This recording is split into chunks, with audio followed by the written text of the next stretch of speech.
মানুষ যদি কেবল একটি কিডনির ওপরে বেঁচে থাকতে পারে, তাহলে আল্লাহ তাআলা আমাদেরকে দুটি কিডনি কেন দিল? এটি কি একটি অতিরিক্ত ব্যাকআপ, নাকি আমরা কিডনির কার্যকারিতা বুঝতে পারি না?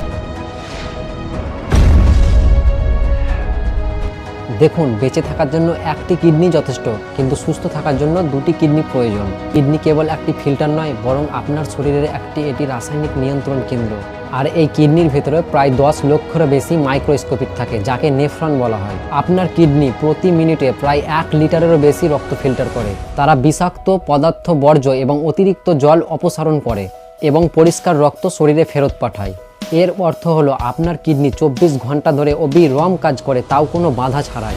কিডনি আমাদের শরীরে জলের ভারসাম্য বজায় রাখে। তারা লবণ এবং ইলেকট্রোলাইট নিয়ন্ত্রণ করে ও রক্তচাপ নিয়ন্ত্রণ করে। হাড়ের জন্য ভিটামিন ডি সক্রিয় করে এবং আরবিসি নামক একটি হরমোন তৈরি করে, যা রক্ত তৈরিতে সাহায্য করে।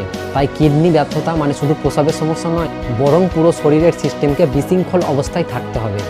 আবারও একই প্রশ্ন, কেন দুটি কিডনি? দুটি কিডনি আছে কারণ মেরুদণ্ড আমাদের একটি বিবর্তন ব্যবস্থা দিয়েছে। যদি কখনো একটি কিডনি ক্ষতিগ্রস্ত হয় ও সংক্রামিত হয়, তাহলে আপনার শরীর তাৎক্ষণিকভাবে কাজ নাও করতে পারে। যখন কেবল একটি কিডনি কাজ করে, তখন এটি অতিরিক্ত কাজের চাপ নেয়, কিন্তু সময়ের সাথে সাথে ঝুঁকি বৃদ্ধি পায়। তাহলে একটি কিডনি মানে বেঁচে থাকা এবং দুটি কিডনি মানে দীর্ঘ জীবনযাপন এবং সুস্থ থাকা।